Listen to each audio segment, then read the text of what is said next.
사도행전 27장 13절부터 26절까지 제가 먼저 13절 봉독하겠습니다. 남풍이 순하게 불매 그들이 뜻을 이룬 줄 알고 닻을 감아 그레데 해변을 끼고 항해하더니 얼마 안 돼 섬 가운데로부터 유라굴로라는 광풍이 크게 일어나니 배가 밀려 바람을 맞추어 갈 수 없어 가는 대로 두고 쫓겨가다가 가우다라라는 작은 섬 아래로 지나 간신히 거루를 잡아 끌어올리고 줄을 가지고 선체를 둘러감고 스르디스에 걸릴까 두려워하여 연장을 내리고 그냥 쫓겨가더니 우리가 풍랑으로 심히 애쓰다가 이튿날 사공들이 짐을 바다에 풀어버리고 사흘째 되는 날에 배의 기구를 그들의 손으로 내버리니라. 여러 날 동안에도 큰 풍랑이 그대로 있음에 구원의 여망마저 없어졌더라. 여러 사람이 오래 먹지 못하였음에 바울이 가운데 서서 말하되 여러분이여 내 말을 듣고 글에 대해서 떠나지 아니하여 이 타격과 손상을 면하였더라면 좋을 뻔하였느니라. 내가 너희를 권하노니 이제는 안심하라. 너희 중 아무도 생명에는 아무런 손상이 없겠고 오직 배뿐이리라. 내가 속한 바 곧 내가 섬기는 하나님의 사자가 어젯밤에 내 곁에 서서 말하되 바울아 두려워하지 말라. 내가 가이사 앞에 서야 하겠고 또 하나님께서 너와 함께 항해하는 자를 다 내게 주셨다 하였으니 그러므로 여러분이여 안심하라. 나는 내게 말씀하신 그대로 되리라고 하나님을 믿노라. 그런즉 우리가 반드시 한 섬에 걸리리라 하더라. 아멘. 할렐루야. 오늘도 이 예배에 나오신 모든 성도님들을 환영하고 축복합니다. 이 예배를 통하여서 하나님께서 우리에게 주신 사명을 다시 한번 감사하고 감격하는 시간 되기를 간절히 바랍니다. 우리가 인생을 살다 보면 우리를 두렵게 만드는 일들이 벌어져요. 우리가 근데 언제 두려움을 느끼느냐? 우리 삶의 여러 영역들이 있죠. 가족, 경제, 건강, 일터 등 우리 여러 삶의 영역들에서 내가 예상한 것과는 전혀 다른 일들이 벌어질 때, 그러니까 전혀 내가 생각한 그림대로 내 인생이 이루어지지 않을 때 우리는 두려움이라는 감정을 느끼게 됩니다. 자, 그리고 그렇게 예상치 못한 방향으로 일이 흘러갔을 때 그때 우리를 더 두렵게 만드는 게 있는데요. 바로 끝이 보이지 않을 때예요. 그러니까 뭐냐면 어떤 어려움을 우리가 혹시 당하더라도 끝이 보이면, 마지막이 보이면 또 이거를 이겨나갈 힘이 생깁니다. 그런데 끝이 보이지 않고 계속해서 이런 생활이 지속된다고 생각할 때 그것이 우리를 두렵게 만들어요. 제가 대학교 때 용돈을 좀 잠깐 벌려고 길가에 저 보도블럭 까는 알바를 좀 한번 해본 적이 잠깐, 뭐 이렇게 소위 이제 노가다라고 하죠. 그거 잠시 했던 적이 있는데 굉장히 힘들었습니다. 그런데 이제 어떻게 버텼냐면 그래도 저녁 5시면 집에 간다. 그러니까 끝이 있으니까 그 시간을 바라보며 현재를 이겼던 거거든요. 그런데 제가 20대 중반에 허리를 좀 다쳐서 한 8개월 정도를 그냥 누워서만 지낼 때가 있었어요. 그때는 내가 평생 이렇게만 지내야 하는 건가 하는 그런 생각이 있었어요. 왜냐면 이제 끝이 안 보였기 때문입니다. 그래서 이게요, 끝이 보이는 것과 끝이 보이지 않는 것은 차원이 다른 두려움이에요. 그런 관점에서 볼 때 지금 바울이 탄 배는 어쩌면 우리 인생 통틀어서 가장 큰 두려움 가운데 있다고 볼 수가 있습니다. 우선은 풍랑을 만나서 전혀 예상치 못한 방향으로 배가 가고 있어요. 자, 그런데 거기다가 끝이 보이지가 않습니다. 그런데 끝이 보이지 않는 이 두려움 속에서 바울이 그 배 위에 있던 사람들에게 두려워하지 말라, 그리고 안심하라고 이야기를 합니다. 자, 그렇다면 이 배는 어떤 어려움을 당했으며 바울은 무엇을 근거로 그들에게 안심하라고 이야기를 하는지 오늘 본문을 통해서 확인해 보겠습니다. 오늘 우리가 읽은 이 본문은 바울이 로마로 가기 위해서 탑승한 배가 난파당하면서 일어나는 일이에요. 자, 금요일에 봤던 부분이기도 한데요. 로마로 가던 이 배는 중간에 미항이라는 곳에 잠시 들르게 됩니다. 그리고 나서 다시 항해를 이어나가려고 하는데 바울이 그 항해를 만류해요. 그 이유는 뭐냐? 우리 사도행전 27장 10절 말씀 같이 읽어보겠습니다. 시작. 말하되 여러분이여 내가 보니 이번 항해가 하물과 뱀 아니라 우리 생명에도 타격과 많은 손해를 끼치리라 하되. 자, 만약에 지금 여기서 항해를 이어나갈 경우 배에 굉장히 많은 손실이 있을 것이다. 그리고 생명도 위험해질 것이다. 바울은 이제 하나님께 받은 감동대로 이야기를 하는 거예요. 하면서 항해를 중단할 것을 권고합니다. 그러나 그 배의 백부장과 선장, 선원들은 이 바울의 경고를 무시하고 그냥 계속 항해를 해요. 자, 그러면서 이제 오늘 본문이 시작되는데요. 13절에 남풍이 순하게 불매 그들이 뜻을 이룬 줄 알고 닻을 감아 그레데 해변을 끼고 항해하더니, 여기 남풍이 순하게 불매, 이제 항해를 시작하자마자 때마침 순한 남풍이 불어와요. 그러니까 이게 배가 목적지까지 가는데 굉장히 도움이 되는 바람인 거예요. 아마도 배에 탄 사람들은 자기들의 결정이 굉장히 현명하다고 생각을 했을 거예요. 바울의 말을 무시하고 항해를 강행했던 거. 그런데 14절에 얼마 안 돼요. 섬 가운데로부터 유라굴로라는 광풍이 크게 일어나니, 얼마 못 가서 유라굴로라는 굉장히 큰 광풍, 태풍이 일어납니다. 하나님의 음성이 아닌 다른 요인들, 환경적인 것들을 택했을 때요, 여러분 일시적으로는 일이 순탄하게 진행이 되는 것 같아요. 그런데 그 순풍은 오래가지 못합니다. 15절에 배가 밀려 바람을 맞추어 갈 수 없어 가는 대로 두고 쫓겨가다가 방향을 완전히 배가 잃어버려요. 그리고는 바다 한가운데서 표류하게 됩니다. 자, 그뿐만이 아니라 18절 19절에 보면 우리가 풍랑으로 심히 애쓰다가 이튿날 사공들이 짐을 바다에 풀어버리고 사흘째 되는 날에 배의 기구를 그들의 손으로 내버리니라. 배가 거의 부서질 위기에 처하게 됩니다. 그래서 배의 무게를 줄이기 위해 배의 모든 기구와 짐들을 바다에 버릴 수밖에 없는 상황에 놓이게 돼요. 그래서 20절 우리 같이 읽어보겠습니다. 시작. 여러 날 동안 해도 별도 보이지 아니하고 큰 풍랑이 그대로 있음에 구원의 여망마저 없어졌더라. 자, 여기 보면 해도 별도 보이지 아니하였다. 자, 이게 왜 중요하냐면 나침반이 없던 시절이에요. 그때 해와 별은 이 방향을 가늠하게 해주는 굉장히 중요한 것이었습니다. 근데 지금 여러 날 계속되는 풍랑 때문에 해와 별이 보이지가 않아요. 그러니까 모든 방향 감각을 상실하고 끝없이 지금 표류하고 있는 것입니다. 심지어 여기 보면 큰 풍랑이 그대로 있음에 절망밖에 남지 않은 상황이요. 이 상황을 본문은 이렇게 설명해요. 20절에 구원의 여망마저 없어졌더라. 한마디로 말하면 그냥 배 위의 사람들은 죽기를 그냥 기다리는 그런 처지인 겁니다. 아까 말했듯이 가장 두려운 상황이에요. 예상치 못한 방향으로 배는 가고 있고 그 끝을 알 수 없는 상황입니다. 자, 그때 21절에 여러 사람이 오래 먹지 못하였으며 먹을 것이 부족해서 굉장히 허기진 상태. 그러니까 정말 진짜 죽기만을 기다리는 굉장히 절망적인 상황이에요. 그때 바울이 이야기를 합니다. 뭐라고 이야기하느냐? 내 말을 듣고 그레데에서 떠나지 않았다면 참 좋았을 것이다. 자, 물론 바울이 이게 막 지난 일을 막 이렇게 들춘다라 그런 개념보다는 자신이 했던 말을 그대로 지금 되었음을 상기시키고, 그러면서 그게 나의 말이 아니라 하나님의 말이었고 하나님의 경고였음을 알려주는 겁니다. 그리고 이제 지금부터 자기가 하는 말 역시 사람의 말이 아니라 하나님의 뜻이라는 것을 확실하게 각인시켜요. 그리고 나서 이제 별로 말하기 시작해요. 배 위의 사람들을 위로하기 시작합니다. 22절 같이 읽을게요. 시작. 내가 너희를 권하노니 이제는 안심하라.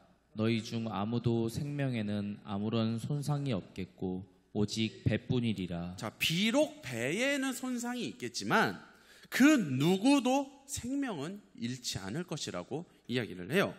자, 근데 이게요, 지금 상황이 뭔가 조금 좋아져서 이런 말을 하는 게 아닙니다. 여전히 배는 방향을 잃고 표류하고 있으며 풍랑 역시 그대로 있어요. 그런데 바울은 안심하라고 합니다. 그러니까 안심할 수 없는 상황에서 안심하라고 하는 거예요. 상황은 절망적이고, 그래서 배의 모든 사람들도 다 절망에 빠졌는데도 바울 혼자 희망을 말하고 있어요. 근데 지금 이 바울의 말이 막연한 희망이 아니에요. 왜 그냥 막연하게 그냥 잘 될 거야 이런 그냥 근거 없는 긍정이 아닙니다. 정확한 근거를 가지고 바울이 말을 해요. 자, 어떤 근거냐? 제가 기상현상을 보니까 이 풍랑이 줄어들 기미가 보입니다. 이런 게 아니에요. 제가 배의 방향 잡는 방법을 알아냈습니다. 이런 대답도 아닙니다. 바울은 전혀 다른 것에서 안심할 수 있는 근거를 대는데요.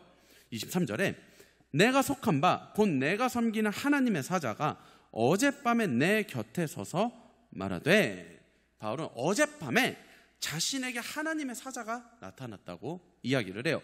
그렇게 그 하나님의 사자를 통해 하나님의 뜻이 무엇인지, 하나님의 계획이 무엇인지를 듣게 되는데요. 우리 24절 같이 읽어보겠습니다. 시작. 바울아, 두려워하지 말라. 내가 가이사 앞에 서야 하겠고 또 하나님께서 너와 함께 항해하는 자를 다 내게 주셨다 하였으니. 자, 바울을 포함한 배 위의 모든 사람들의 생명을 하나님께서 지켜주시겠다는 거예요. 바울은 바로 여기서 안심할 근거를 찾습니다. 하나님이 살려주겠다고 했기 때문에 안심할 수 있는 거예요. 하나님의 뜻보다 바울에게 더 큰 근거는 없습니다. 풍랑이 줄어드는 것도, 배가 방향을 잡을 만한 방도를 찾아내는 것도 안심의 근거가 아니에요. 상황이 조금 나아질 것 같은 현상들이 안심할 수 있는 근거가 아닙니다. 하나님의 뜻과 말씀만이 오직 바울이 안심할 수 있는 근거입니다. 그런데 또 바울이 안심하는 것은 또 단순히 하나님이 살려주시겠다라는 것 거기에만 있지 않아요.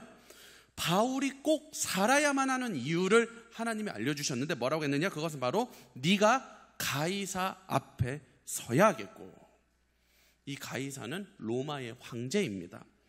하나님께서는 이 바울을 로마 황제 가이사 앞에 세울 계획을 가지고 있어요. 그 황제 앞에서, 그 임금들 앞에서 복음을 선포해야 하기 때문입니다. 그 임금들에게 복음을 선포해야 되는 사명이 바울에게 있어요. 자, 이 사명은 이전에 바울이 예루살렘에 있을 때 그 로마 천부장에게 잡혀 있을 때였습니다. 그때 하나님께서 바울에게 주셨던 사명이기도 해요. 그때 그 말씀 다시 읽어볼게요. 사도행전 23장 11절입니다. 같이 읽을게요. 시작. 그날 밤에 주께서 바울 곁에 서서 이르시되 담대하라. 내가 예루살렘에서 나의 일을 증언한 것 같이 로마에서도 증언하여야 하리라 하시니라. 자, 바울은 로마에 가서, 특히 황제 앞에 가서 복음을 선포해야 하는 중요한 사명을 가지고 있습니다. 그 사명이 있는 한 바울은 절대로 죽을 수가 없어요. 죽고 싶어도 못 죽는 겁니다. 다른 말로 하면 아무리 이 유라굴로 폭풍이 거셀지라도 그 폭풍이 바울의 사명을 건드릴 수는 없는 것입니다. 사명이 폭풍보다 강합니다. 우리 눈에는 폭풍이 훨씬 더 강한 것 같고, 그 폭풍이 사명을 덮쳐버릴 수도 있다고 생각하시겠지만요, 폭풍은 사명 앞에서는 꼼짝도 못합니다. 하나님이 부여하신 사명이 있으면 폭풍이 아무리 몰아쳐도 못 건드는 거예요. 배가 아무리 방향을 잃고 표류하고 큰 풍랑이 그대로 있어서 지금 다 죽기만을 바라는 그 상황에도 바울을 로마로 보내려는 하나님의 계획이 있으면 로마로 가는 겁니다. 폭풍 따위가 하나님이 부여하신 사명을 감히 건드릴 수 없기 때문이에요. 하나님은 바울에게 찾아가서 다시 한번 그 바울의 사명을 상기시킵니다. 너와 배의 사람들 살 수밖에 없어. 왜? 네가 로마 황제 가이사 앞에 가야 하기 때문이다. 이 부분을 지금 바울은 배의 사람들에게 말하고 있는 거예요. 그래서 25절입니다. 같이 읽을게요. 시작. 그러므로 여러분이여 안심하라. 나는 내게 말씀하신 그대로 되리라고 하나님을 믿노라.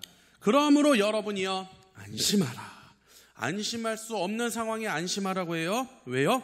나는 내게 말씀하신 그대로 되리라고 하나님을 믿노라. 자, 이 부분을 원문의 순서로 다시 번역해 보면 내게 말씀하신 대로 그대로 이루시는 하나님을 믿는다. 이렇게 번역할 수 있어요.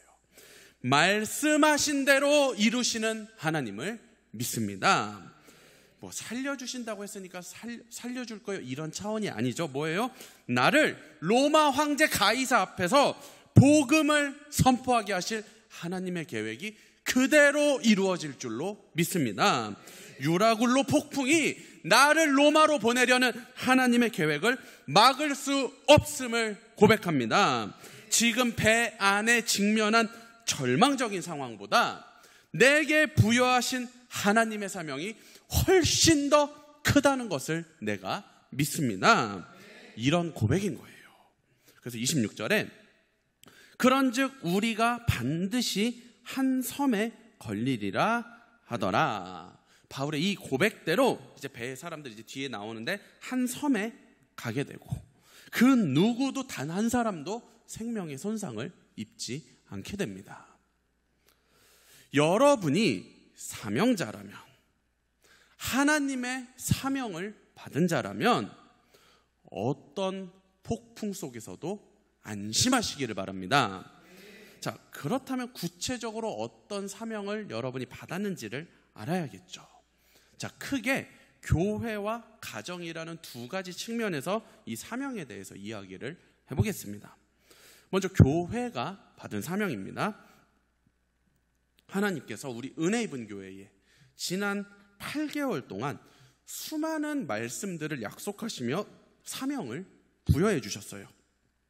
흩어진 예배자들을 모을 것이고 그렇게 모인 증인들을 통해서 이 땅의 어둠을 몰아내고 하나님의 주권을 선포하시겠다 말씀하셨습니다. 그래서 끊임없는 성령의 조명을 허락하시고 말씀을 허락하셔서 우리의 이 예배를 통해서 이 땅의 교회들이 교회되고 예배가 예배다워지는 일을 그 일에 우리를 사용하시겠다 약속하셨어요. 우리가 드리는 매일의 예배를 사용하겠다 하십니다. 여러분, 이 사명을 하나님께서 우리 교회를 통해 이루실 것을 믿으십니까? 자, 그런데요, 이걸 믿는 것보다 더 중요한 게 있어요. 자, 그게 뭐냐면 교회에 부여된 사명을 나의 사명으로 여겨야 한다는 것입니다. 야, 그건 니들이 알아서 해, 이런 자세는요 사명을 받은 자의 모습이 아니에요. 우리 교회에 선포된 이 하나님의 말씀, 하나님의 계획들이 나의 계획으로, 나의 약속으로 받아들여져야 합니다. 매일 드려지는 예배가 니들의 예배가 아니라 나의 예배가 되어야 돼요. 그래서 이 자리에 매일 오실 수 없는 분들은 유튜브 온라인으로라도 매일 예배에 함께 할 수 있기를 간절히 바랍니다. 그때 우리 교회가 받은 약속들이 내 약속이 되고 여러분의 약속이 되는 것입니다. 그러면 어떤 유라굴로와 같은 광풍이, 폭풍이 여러분의 인생에 찾아와도 두려워하지 않아도 되는 거예요. 여러분의 인생이 혹시 예상치 못한 방향으로 흘러간다 할지라도, 그렇게 흘러가는 어려움이 마치 끝이 없는 것처럼 보인다 할지라도 하나님께서 이 교회에 부여하신 사명이 여러분의 사명이 되는 순간 안심해도 됩니다. 왜요? 사명자는 건들 수 없기 때문이에요. 우리 교회에 부여된 약속의 말씀들이 나를 향한 약속의 말씀임을 믿으십니까? 그렇다면 어떤 폭풍도 여러분을 감히 건드릴 수 없음을 깨닫기를 바랍니다. 어떤 폭풍도 하나님이 주신 그 사명 감히 건드릴 수 없습니다. 우리에게 약속하신 말씀을 그대로 이루실 하나님을 믿으며 담대할 수 있기를 간절히 바랍니다. 여러분, 진짜 무서운 게 뭔지 아십니까? 진짜 무서운 건 우리 아까 대표 기도 때도 나왔는데요, 유라굴로 폭풍이 무서운 게 아니에요. 진짜 무서운 건 사명이 없는 게 무서운 겁니다. 교회에 찾아오는 여러 종류의 어려움이 무서운 게 아니라 그 교회에 하나님의 계획이 없다는 게 더 무서운 거예요. 아무리 어려운 일이 있어도요, 그 교회에 하나님의 약속이 있으면, 계획이 있으면, 촛대가 있으면 그 어려움들이 절대로 하나님의 신실하심을 이길 수 없습니다. 그런데 그 교회를 향한 하나님의 약속이 없거나, 아까 기도한 것처럼 처음에는 있었는데 계속해서 하나님의 경고 무시하다가 촛대를 하나님이 옮겨버리시면 교회에는 그게 가장 무서운 겁니다. 아무리 어려움이 없어도요. 감사하게도 우리에게 계속해서 말씀으로 사명을 주고 계십니다. 이 사명들이 나 자신의 사명이 되기를 주님의 이름으로 축복합니다. 자, 그럼 이제 두 번째, 이번에는 가정에서 하나님이 부여하신 사명을 이야기해 볼게요. 자, 이 가정에서의 사명은 지난주에 이제 저희 가정이 특송으로 고백을 한번 했었어요. 주의 가정은 작은 천국이라. 주의 가정에 참된 행복 있네. 여러분이 속한 가정이 하나님이 주인이 되시는 가정이 되어서 그곳에 작은 천국이 이루어지는 것, 이것이 바로 가정에 하나님께서 부여하신 사명입니다. 정환이랑 선영이가 어제 결혼을 했습니다. 결혼식을 올리면서 하나님께 그리고 많은 사람 앞에 이들의 혼인을 선포했어요. 자, 이제 가정을 공식적으로 이루어 가는데 그 가정이 주의 가정이 되기를 축복합니다. 그 가정이 교회가 되어서 거기를 작은 천국으로 만드는 사명을 이들에게 주신 것입니다. 그 사명이 있는 가정이라면 어떤 유라굴로 폭풍이 찾아온다 할지라도 안심할 수 있어요. 광풍이 사명을 건드릴 수 없기 때문입니다. 근데 여러분, 진짜 불쌍한 가정은 어떤 가정인지 아세요? 어려움이 찾아오는 가정이 아닙니다. 사명이 없는 가정이 정말 안타까운 가정인 거예요. 내가 속한 가정을 주의 가정으로, 하나님이 주인 되시는 가정으로 이루고자 하는 의지가 없는 것입니다. 내 가정의 교회를 이루고 그곳에 작은 천국을 이루려는 이 사명이 없는 가정이 세상에서 가장 안타까운 거예요. 자, 지금 이거는 정환이와 선영이 뿐만이 아닙니다. 이곳에 있는 모든 분들이 다 이 사명을 가져야 합니다. 교회에 대한 사명뿐만 아니라 여러분이 속한 가정이 주의 가정이 되는 것 굉장히 중요한 부분이에요. 그래서 그곳에 작은 천국이 이루어지는 것 역시 여러분이 부여받은 사명입니다. 자, 아직 가정에서 나 혼자 신앙생활 하시는 분들도 있어요. 이런 분들은 사명이 큰 겁니다. 혼자라고 낙심하지 마시고 여러분이 하나님 앞에 바로 설 때 그곳을 작은 천국으로 만들어주실 하나님을 신뢰하시기를 바랍니다. 여러분 가정에 이 사명이 있으면, 이 사명을 내가 품고 있으면 그런 가정에는 어떤 광풍이 찾아와도 그 광풍이 사명을 건드리지 못합니다. 사명이 결국 이깁니다. 이 사명만 갖고 계시면 가정에 어떤 일이 찾아와도 안심하시기를 바랍니다. 어떤 환난이라도 나를 거기로부터 건져서 사명을 그대로 이루게 하시는 하나님을 신뢰할 수 있기를 간절히 바랍니다. 오늘 설교 제목이 안심할 수 있는 이유예요. 왜 안심할 수 있어요? 상황이 좋다고 안심하는 게 아니죠. 아무리 절망적인 상황이라도 우리가 안심할 수 있는 이유, 하나님께 받은 사명이 있기 때문입니다. 그리고 그 사명을 품고 있기 때문이에요. 교회와 가정에서 받은 사명이 있어요. 우리 은혜 입은 교회에 선포된 이 약속의 말씀이 이루어지는데 증인으로, 매일의 예배자로 쓰임받는 인생, 그리고 여러분이 속한 가정을 작은 천국이 이루어지게 하는 것, 이 두 가지가 우리가 받았고 품어야 하는 사명인 줄로 믿습니다. 이 사명을 품었다면 어떤 광풍 속에서도 안심하십시오. 그 사명을 건드릴 수 없도록 하는 하나님의 보호와 지키심이 있을 것입니다. 이 시간 우리가 안심할 수 있어서 안심하는 자가 아니라 사명을 가졌기에 안심하는 자가 되기를 바랍니다. 그리하여 어떤 폭풍 속에서도 반드시 자신의 계획을 이루어 가시는 신실하신 하나님을 신뢰하며 안심하시며 이번 한 주도 승리하시기를 주님의 이름으로 축복합니다. 기도하겠습니다. 하나님 감사합니다. 오늘도 우리에게 사명을 주시고 교회에서 그리고 가정에서 우리에게 사명을 부여하여 주심을 감사드립니다. 주님, 우리 은혜 입은 교회 선포된 약속의 말씀들, 우리 은혜 입은 교회가 받은 사명이 우리 각 개개인의 사명이 되게 하여 주시옵소서. 이 예배를 통해 이 땅의 어둠을 몰아내겠다고 하시는 이 하나님의 사명 앞에 매일의 예배자로 그 사명이 나의 사명이 되게 하여 주시옵소서. 그리고 주님, 우리 은혜 입은 교회 모든 성도님들이 속한 가정에 주의 가정이 이루어지는 축복이 있게 하여 주시옵소서.